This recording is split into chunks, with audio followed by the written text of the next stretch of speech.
तो दोस्तों अब इस चैप्टर में हम देखेंगे कि नेशनल इनकम क्या होती है और नेशनल इनकम को कैसे कैलकुलेट किया जाता है। तो मित्रों अपने देश की बात करें तो किसी भी इकोनॉमी में नेशनल इनकम को मेजर करने के लिए बहुत तरह के पैरामीटर्स होते हैं, बहुत तरह के फैक्टर्स होते हैं। उसमें से हम आज पढ़ेंगे एनसीईआरटी बुक के अकॉर्डिंग 4 फैक्टर्स को। सबसे पहला जीडीपी, ग्रॉस डोमेस्टिक प्रोडक्ट।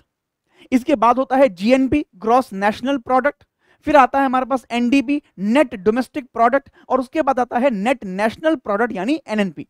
इन चारों के माध्यम से ही हम किसी भी कंट्री की नेशनल इनकम को देखते हैं, उसको मेजर करते हैं। ठीक है, अब यहां देखिए अलग अलग लिखा हुआ है। यहां पर लिखा हुआ है देखिए जीडीपी एट मार्केट प्राइस, आगे बढ़ेंगे तो लिखा होगा जीडीपी एट फैक्टर कॉस्ट, फिर आपके जीएनपी भी ऐसे ही होंगे। तो अभी क्या करें, अभी इस मार्केट प्राइस वगैरह को भूल जाइए, केवल पहले 4 इन फैक्टर्स को समझ लेते हैं और उसके बाद फिर फॉर्मूला बेसिस पे मैं आपको सारी चीजें एक्सप्लेन करूंगा। ठीक है ना, तो आइए एक बार जरा यहां पर समझते हैं।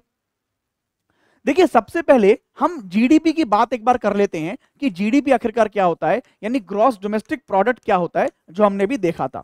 उसके बाद फिर मैं बाकी सारी चीजें आपको बताऊंगा। ग्रॉस डोमेस्टिक प्रोडक्ट, ठीक है, सुने। देखिए ग्रॉस डोमेस्टिक प्रोडक्ट का मतलब क्या है, value of all final goods and services produced in the countries economic territory.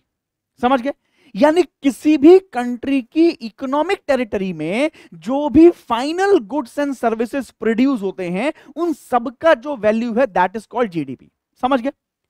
अब इकोनॉमिक टेरिटरी याद करिए, इकोनॉमिक टेरिटरी हमारी पॉलिटिकल टेरिटरी नहीं है, हमारी पॉलिटिकल बाउंड्री नहीं है, बट याद करिए जो मैंने आपको बताया था कि इकोनॉमिक टेरिटरी में बहुत सारी चीजें आती हैं जो हमारे कंट्री में नहीं है, जो हमारी पॉलिटिकल बाउंड्री में नहीं है। फॉर एग्जांपल हमारे शिप्स जो हमारी पॉलिटिकल बाउंड्री में नहीं है, कहीं और हैं, बट फिर भी अगर वो कुछ प्रोड्यूस कर रहे हैं सर्विसेज या गुड्स का, तो वो हमारी जीडीपी में इंक्लूड होगा, उसकी वैल्यू। हमारी जो एम्बेसीज हैं, हमारे जो मिलिट्री बेस हैं, हमारे जो काउंसलेट्स हैं, वो सारे कहीं भी होंगे, अगर वहां पर भी कुछ इकोनॉमिक एक्टिविटीज हो रही हैं और वहां पर भी कुछ ना कुछ अगर प्रोड्यूस हो रहा है, चाहे वो कोई गुड्स हो चाहे वो सर्विसेज हो, तो उन सबका वैल्यू भी इंक्लूड होगा जीडीपी में। ठीक है ना, फिर से एक बार इसकी डेफिनेशन में दोहरा रहा हूं कि जीडीपी क्या है, GDP is the value of all final goods and services which are produced in the economic territory of a country in a financial year. किसी भी एक फाइनेंशियल ईयर में किसी भी कंट्री की इकोनॉमिक टेरिटरी के अंदर जो भी कुछ final goods and services produce हो रहे हैं, उन सब का जो वैल्यू है वो क्या है, जीडीपी है। समझ गए। अब यहीं पर आप ध्यान रखिए 2-3 बातें। क्या, एक तो जीडीपी क्या है, फाइनल गुड्स का वैल्यू है। कंट्री में बहुत सारे इंटरमीडिएट गुड्स भी बन रहे होंगे, उनकी वैल्यू नहीं, जो फाइनल गुड्स हैं केवल उनकी वैल्यू आएगी। फाइनल जो सर्विसेज हैं उनकी वैल्यू को हम यहां पे देखेंगे। सेकंड, यहां पर इस बात से कोई मतलब नहीं है कि वो गुड्स या सर्विसेज किसी फॉरेन कंट्री ने बनाया है या इंडियन कंपनी ने बनाया है। बस इतनी बात जरूरी है कि वो हमारी इकोनॉमिक टेरिटरी के अंदर बनी हुई होनी चाहिए, दैट्स इट। चाहे वो किसी फॉरेनर का काम हो चाहे हमारा काम हो, बट अगर वो इकोनॉमिक टेरिटरी के अंदर बन रहा है तो हम उसे जीडीपी में इंक्लूड करेंगे। सेकेंड थिंग कि भाई जो हमारे एक्सेप्शंस हैं वो मैंने बताया था आपको, हमारी एम्बेसीज जो दूसरे दूसरे देशों में हैं, अगर वहां भी कुछ बन रहा है तो वो भले ही हमारी पॉलिटिकल बाउंड्री में नहीं है, बट इकोनॉमिक टेरिटरी हमारी है, तो वहां भी अगर कुछ बनेगा तो हमारे यहां ऐड होगा। हमारे काउंसलेट्स जो हैं, अगर वहां कुछ बनेगा तो भी यहां पे ऐड होगा। हमारे जो मिलिट्री बेस अगर देश के बाहर कहीं है, तो वहां पर भी जो इकोनॉमिक एक्टिविटी होंगी, उनसे भी जो गुड्स एंड सर्विसेज प्रोड्यूस होंगी वो यहां ऐड होंगी। हमारे जो फिशिंग वेसल्स हैं, हमारे जो ऑयल एंड जो गैस, जो हमारे रिजेस हैं, वहां पर जो ऑयल और गैस निकल रहा है वो भी हमारे जीडीपी में ऐड होगा। क्यों? क्योंकि भले से वो पॉलिटिकल बाउंड्री नहीं है, बट इकोनॉमिक टेरिटरी के अकॉर्डिंग हमारी वो टेरिटरी मानी जाएगी। हमारे जो एयरक्राफ्ट हैं, हमारे जो शिप हैं, वो भी जहां जा रहे हैं, वो भी जितनी इकोनॉमी जनरेट कर रहे हैं, वो भी जितनी गुड्स एंड सर्विसेज जनरेट कर रहे हैं, उन सबका वैल्यू भी जीडीपी में ऐड होगा। पहली बात। अब दूसरी बात, अगर दूसरी कंट्री का हमारे यहां कोई एम्बेसी है और उसमें कोई चीज बन रही है, तो वो हमारी जीडीपी में इंक्लूड नहीं होगा, भले ही वो हमारी पॉलिटिकल बाउंड्री के अंतर्गत आती है। क्यों? क्योंकि वो एम्बेसी किसकी है, उस वाले कंट्री की अपनी खुद की इकोनॉमिक टेरिटरी है, तो वहां पे कुछ प्रोड्यूस हो रहा है तो वो हमारी जीडीपी से माइनस हो जाएगा, हमारी जीडीपी में ऐड नहीं होगा। हमारे देश में अगर किसी दूसरे कंट्री का मिलिट्री बेस है और वहां कुछ बन रहा है तो वो भी हमारे जीडीपी में ऐड नहीं होगा। हमारे देश में जो काउंसलेट्स हैं, अगर वहां पे कुछ बन रहा है, कुछ प्रोड्यूस हो रहा है, कोई गुड्स एंड सर्विसेज, तो उसकी वैल्यू भी हमारी जीडीपी में ऐड नहीं होगी। किसी दूसरी कंट्री का एयरक्राफ्ट हमारे यहाँ आया हुआ है और उसमें कुछ हो रहा है प्रोड्यूस, नहीं होगा। किसी दूसरी कंपनी का शिप हमारी टेरिटरी में आया हुआ है तो भी हमारी जीडीपी में इंक्लूड नहीं होगा। कोई फिशिंग वेसल हमारे यहाँ आया हुआ है तो भी ऐड नहीं होगा। समझ गए? तो ये सब बात ध्यान रखिएगा कि दूसरे देशों में जो हमारी एम्बेसीज वगैरह वगैरह है, जो मैं नाम लिए हैं, उन सब में जो कुछ बन रहा है गुड्स एंड सर्विसेज फाइनली, तो उनका वैल्यू हमारी जीडीपी में ऐड होगा। और हमारी कंट्री की पॉलिटिकल बाउंड्री के अंदर जो भी एम्बेसीज हैं, काउंसलेट्स हैं, फिशिंग वेसल्स हैं, या हमारे एयरक्राफ्ट हैं, और जो हमारे दूसरे देशों के जो शिप्स हैं, ठीक है, मिलिट्री बेसिस हैं, वहां पर जो कुछ भी प्रोडक्शन हो रहा है फाइनल गुड्स और सर्विसेज का, उनकी वैल्यू हमारी जीडीपी में ऐड नहीं होगी। ध्यान रखिएगा, जीडीपी एक मेजर फैक्टर है किसी भी देश की इकोनॉमी को आगे बढ़ाने के लिए, ये भी ध्यान रखिएगा, ठीक है ना।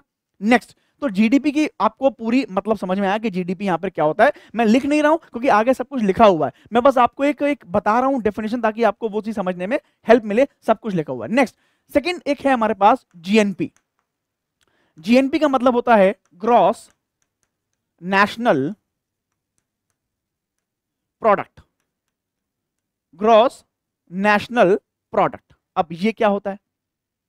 देखिए भाई, अभी हमने क्या कहा था कि हमारी कंट्री में जितने भी लोग हैं वो हमारी इकोनॉमिक टेरिटरी में अगर बना रहे हैं तो कहां ऐड हो जाएगा? जीडीपी में, ठीक है ना। अब बहुत सारे ऐसे इंडियंस हैं जो अपनी देश की इकोनॉमिक टेरिटरी के बाहर भी काम कर रहे हैं। जैसे बहुत बड़ी बड़ी कंपनियां हैं, टाटा है अपना, और भी बहुत सारी कंपनीज हैं जो इंडिया की इकोनॉमिक टेरिटरी के बाहर भी काम कर रही हैं। ओएनजीसी है, वो देश के बाहर काम कर रही है। समझ रहे हैं? अच्छा, अब जब देश के बाहर ये लोग काम कर रहे हैं तो वहां से भी तो कुछ ना कुछ गुड्स एंड सर्विसेज प्रोड्यूस कर रहे होंगे, उनका भी वैल्यू हमारे कंट्री में आ रहा होगा। सिंपल सी बात है। तो जीएनपी उसी को कैलकुलेट करता है, ठीक है। जीएनपी क्या है? all the final value of all the final goods and services produced by the Indians। समझ गए? अब यहां पर क्या था? इन द इकोनॉमिक टेरिटरी, हमारी इकोनॉमिक टेरिटरी में जो प्रोड्यूस हो रहा है दैट इज कॉल्ड जीडीपी। वो चाहे कोई भी बना रहा हो, इंडियन हो चाहे नॉन इंडियन हो। बट यहां जीएनपी में क्या है कि दुनिया में कहीं भी कोई भी सामान बन रहा हो, दुनिया में कहीं भी कोई सर्विस प्रोड्यूस हो रही हो, उनकी वैल्यू इंक्लूड होगी जीएनपी में अगर वो किसी इंडियंस के द्वारा प्रोड्यूस की गई है। यानी GNP is the value of all the final goods and services which are produced by the Indians in all over the world. पूरी दुनिया में कहीं भी अगर इंडियंस हैं और वो किसी भी तरह की सर्विस या गुड्स को प्रोड्यूस कर रहे हैं तो उन सबकी वैल्यू जो जीएनपी है उसमें इंक्लूड होगा। तभी से कहा गया ग्रॉस नेशनल वैल्यू, यानी नेशनैलिटी के बाहर भी जो कुछ चीजें बन रही हैं वो भी हमारी जीएनपी में इंक्लूड हो जाएंगी। तो इसका एक छोटा सा फॉर्मूला है। क्या फॉर्मूला है भाई? देखिए, जो जीडीपी था, तो जीडीपी में क्या था? जीडीपी में हमने इंक्लूड किया था हमारे कंट्री के अंदर बनने वाली चीजें, ठीक है। बाहर वाली चीजें इसमें नहीं जोड़ी गई जो कि जोड़ी जानी चाहिए, ठीक है ना। प्लस इसमें विदेशियों के द्वारा बनाई गई चीजें भी जोड़ दी थी जो हमें घटानी पड़ेंगी, क्योंकि जीएनपी में हम क्या करते हैं? केवल इंडियंस के द्वारा बनाई गई चीजें, ठीक है। तो अगर जीडीपी में हम दो काम कर दें, दो चीजों को हम ऐड और सब्ट्रैक्ट कर दें तो जीएनपी मिल जाएगा। कैसे? जीडीपी में जो कंट्री के अंदर विदेशियों ने चीजें बनाई हैं उनको माइनस कर दें, और इंडियंस ने जो बाहर के देशों में चीजें बनाई हैं उनकी वैल्यू को ऐड कर दें तो हमारे पास जीएनपी आ जाएगा, ठीक है ना। तो उसके लिए एक छोटा सा फैक्टर यहां पे ऐड करते हैं। जीडीपी में हम net factor income from abroad ऐसा करके एक चीज यहां पर ऐड कर देते हैं। ये net factor income from abroad का मतलब क्या है? पेमेंट हमने जो विदेशों से प्राप्त किया है माइनस जो हमने पेमेंट विदेशों को किया है। फॉर एग्जाम्पल, यहां इंडिया में जिन कंपनियों ने अपना माल बनाया था, जिन कंपनियों ने यहां पर गुड्स एंड सर्विस प्रोड्यूस की थी, तो उसको जब उन्होंने देश के अंदर बेचा होगा तो उसका वैल्यू वो लेकर गए होंगे, है ना। यानी वो हमने पेमेंट कर दिया विदेशों को, और बाहर जो हमारे लोगों ने चीजें बनाई हैं उनका पेमेंट उन्हें मिला होगा तो वो पेमेंट हम देश में लेके आ गए, ठीक है ना। तो हमने नेट निकाल लिया कि कितना पेमेंट बाहर से मिला और कितना देश में से गया। जो नेट होगा वो हमने यहां पर जोड़ दिया। अब कंडीशन ये है कि इंडिया के लिए हमेशा नेगेटिव रहता है। क्यों? इंडिया के बहुत कम लोग बाहर कुछ चीजें बना रहे हैं, बाहर बहुत कम इन्वेस्टमेंट है इंडिया का, बट इंडिया के अंदर बहुत सारे फॉरेनर हैं जो यहाँ पर बहुत सारा काम करते हैं, ठीक है। तो हम पेमेंट हमेशा फॉरेनर को करते हैं ज्यादा और इनकम होती है कम हमारी, इसी वजह से net factor income from abroad हमारा हमेशा नेगेटिव में आता है। जब ये नेगेटिव में आता है तो जीडीपी में से माइनस हो जाता है, और हमेशा इंडिया का जो जीएनपी है वो जीडीपी से कैसा रहता है, हमेशा कम रहता है। यानी जीडीपी हमारा ज्यादा रहता है और जीएनपी हमारा क्या रहता है, हमेशा कम रहता है, ठीक है। तो एक बेसिक डिफरेंस आपको समझ में आ गया कि जीडीपी क्या है। जीडीपी क्या है, value of all final goods and services produced in the economic territory of a country in a financial year, ठीक है। और जीएनपी क्या है, जीएनपी क्या है, जीएनपी है value of all final goods and services produced in a financial year by Indians, ठीक है ना, वो क्या है, जीएनपी है। क्लियर हो गई बात। तो फॉर्मूला आपने देख लिया, GDP plus NFIA. Now third one is NDP. NDP क्या है, ये है NDP. Third one is NDP, इसको समझ लीजिए। एन डी और पी, ये है net domestic product. Net domestic product, सुनते रहिएगा, नेट डोमेस्टिक प्रोडक्ट। अब ये क्या होता है, देखिए देखिए दोस्तों, जब भी हम कोई बिजनेस करते हैं या कभी भी कोई सर्विस प्रोड्यूस करते हैं या कभी भी कोई गुड्स प्रोड्यूस करते हैं, तो उसके लिए हमें कुछ इक्विपमेंट्स लगाने होते हैं, हमें कुछ कैपिटल लगाना होता है, हमें बहुत सारे काम करने पड़ते हैं ऐसे जो हमें यहाँ पर फायदा करते हैं, ठीक है ना। अब यहाँ पर देखिए, जब भी हम ऐसे काम करते हैं कि हमें कुछ चीजें लगानी पड़ती हैं, तो उन चीजों में कुछ ना कुछ डिप्रिसिएशन होता है। फॉर एग्जाम्पल, अगर मैं इस बोर्ड का यहाँ पे यूज कर रहा हूँ, ये मेरे पास स्टाइलर है, तो मैं क्या कर रहा हूँ, यहाँ से लेक्चर प्रोड्यूस कर रहा हूँ आपके लिए, है ना, यानी एक सर्विस प्रोड्यूस कर रहा हूं, ठीक है ना। इस सर्विस प्रोड्यूस करने के लिए मुझे इस बोर्ड का और एक स्टाइलर का यूज करना हो रहा है, ठीक है।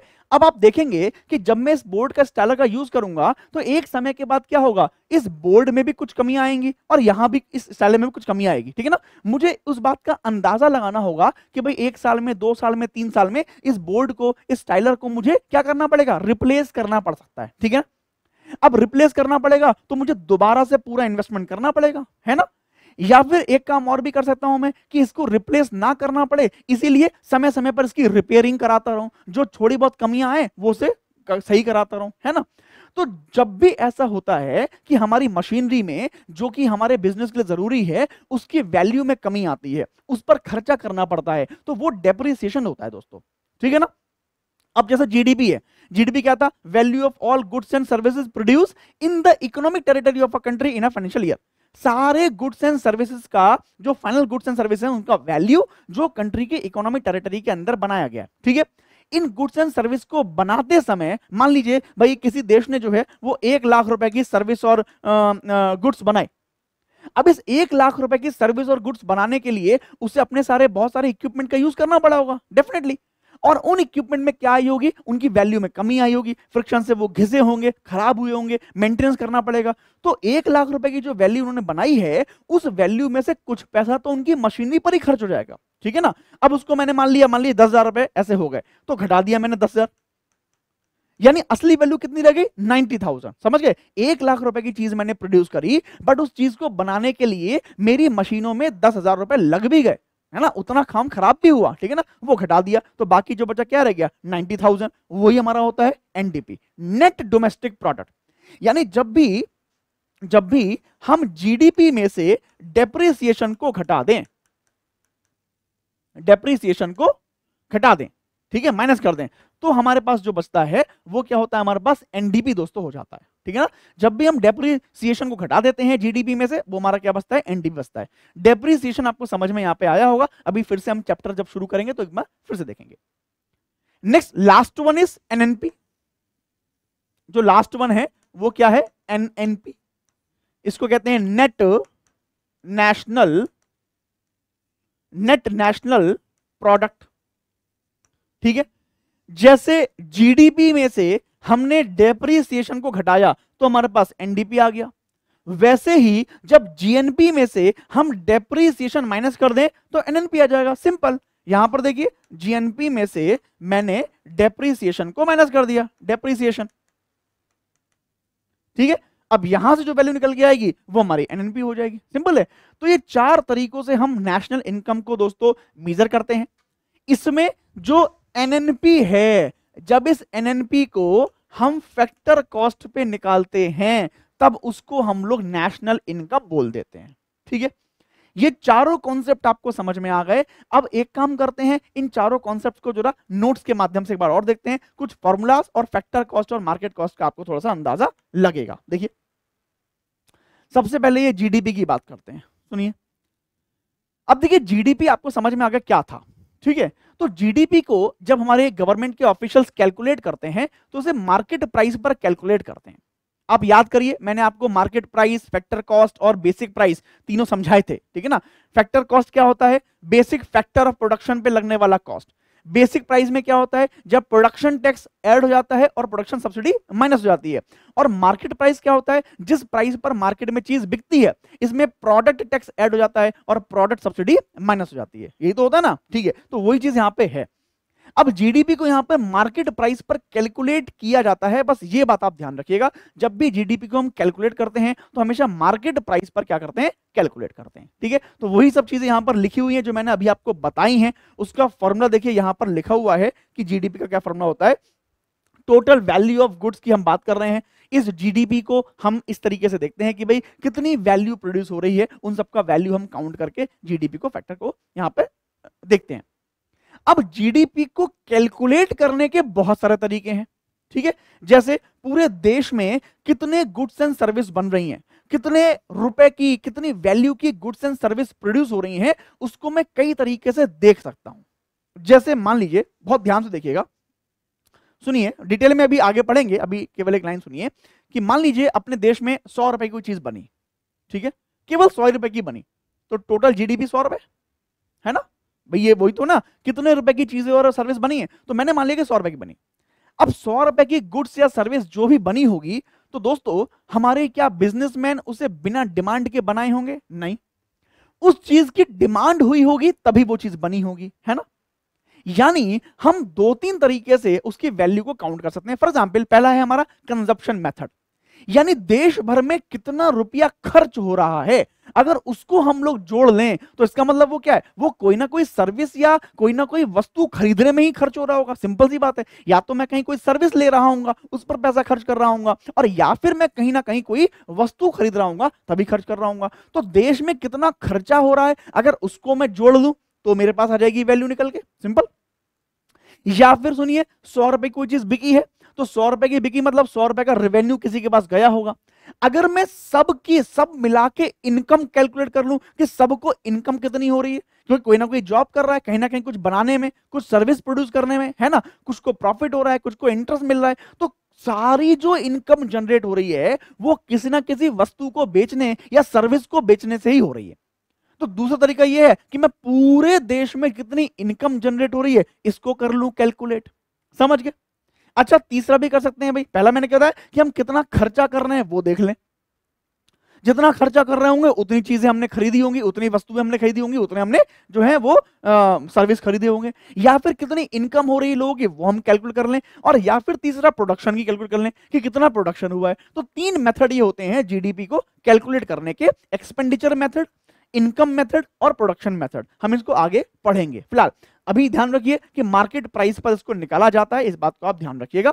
यहां देखिए चार्ट के माध्यम से 2025 की मैंने कुछ इकोनॉमी की जीडीपी दिखाई है, जहां पर इंडियन इकोनॉमी जो है वो अभी चौथे नंबर पर पहुंच गई है। और अगर आगे बात करें तो 1.10% का यहां पर प्रोजेक्शन भी किया गया है जीडीपी में इंक्रीज का। अभी फर्स्ट नंबर पर यूनाइटेड स्टेट ऑफ अमेरिका है, फिर चाइना है, फिर जर्मनी है, फिर इंडिया है। देखिए, जीडीपी भी दो तरह की होती है, दो तरह से उसको कैलकुलेट करते हैं। एक जीडीपी होती है नॉमिनल जीडीपी, और दूसरी होती है जीडीपी परचेसिंग पावर पैरिटी के अकॉर्डिंग। तो यहां पर अगर आप देखेंगे तो इंडियन जीडीपी जो है वो भी 4.39 ट्रिलियन डॉलर की दिखाई दे रही है।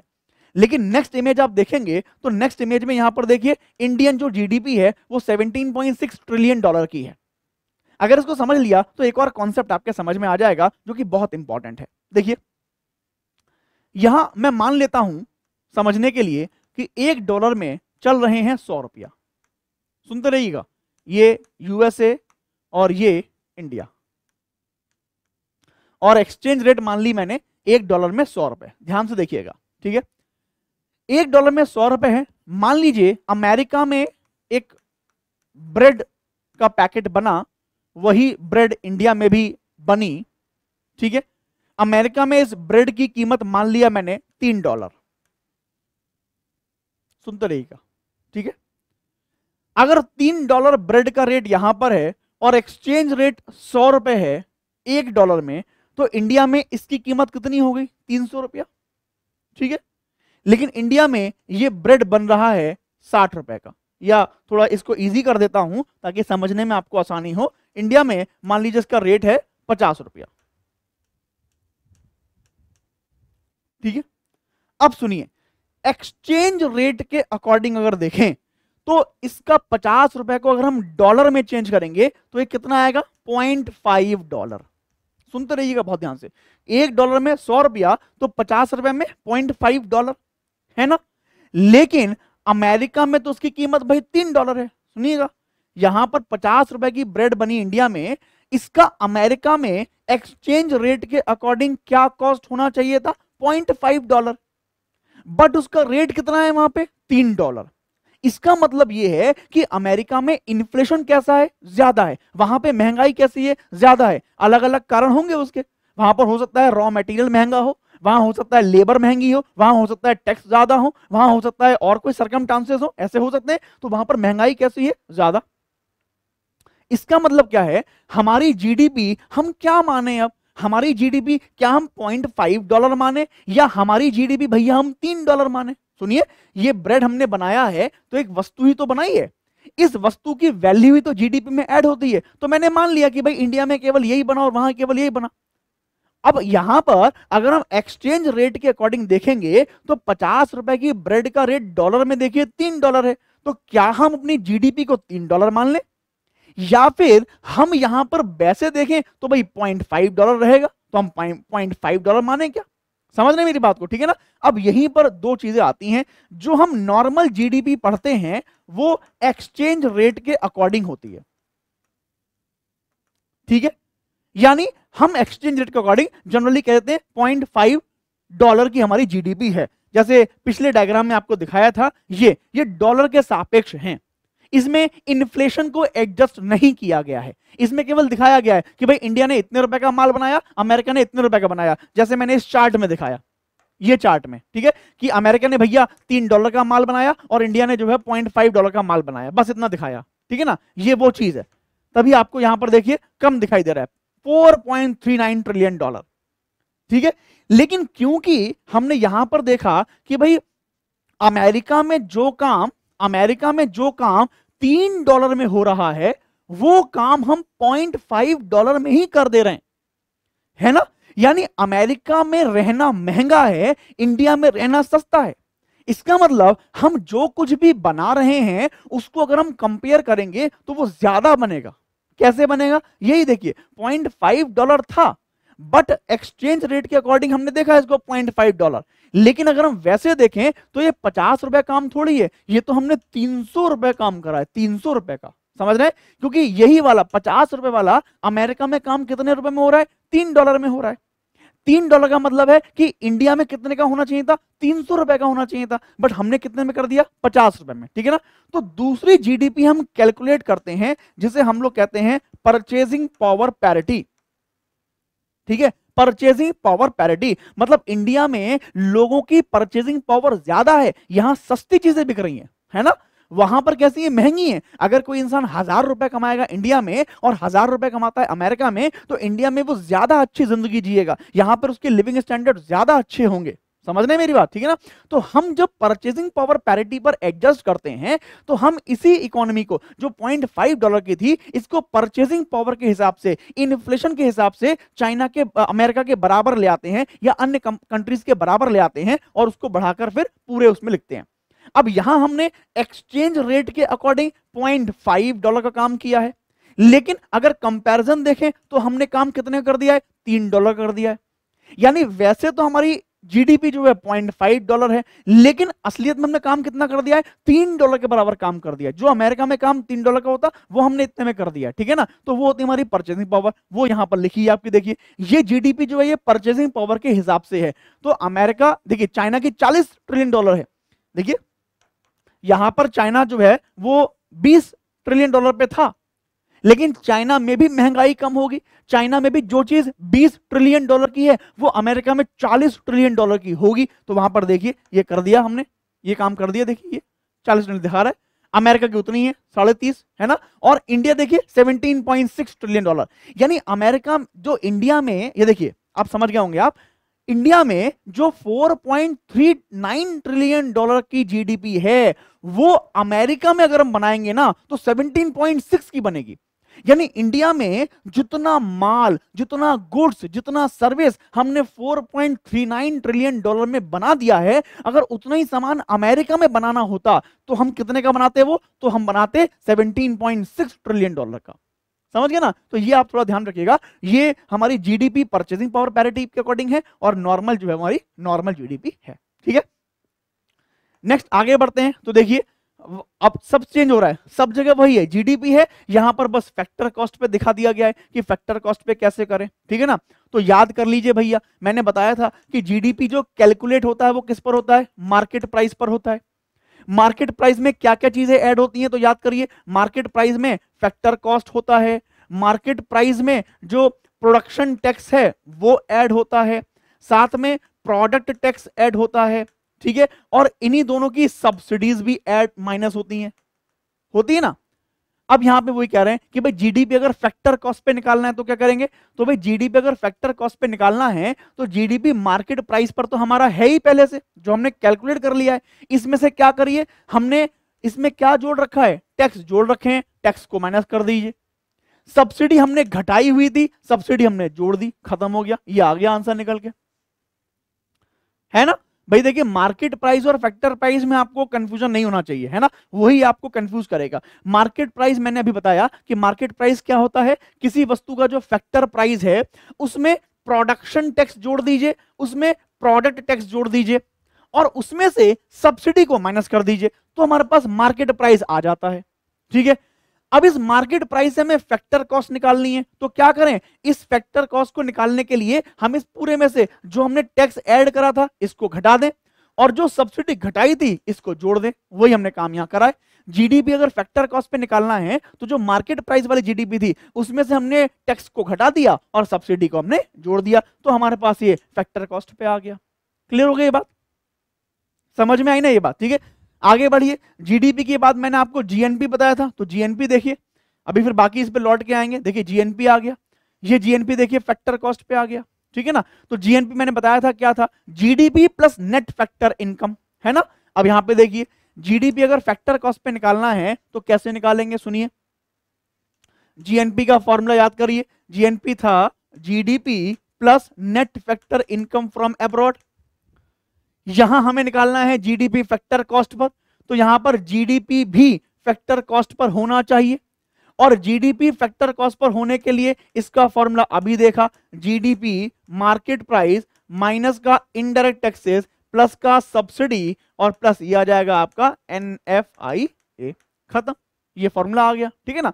तो इस तरीके से आपको ध्यान करना होगा, आपको बस मार्केट प्राइस फैक्टर प्राइस के कंफ्यूजन से बचना होगा और वो 4 कॉन्सेप्ट जो मैंने समझाए हैं वो आपको ध्यान रखने पड़ेंगे, उस हिसाब से आप ये सारे काम कर पाएंगे। ठीक है ना?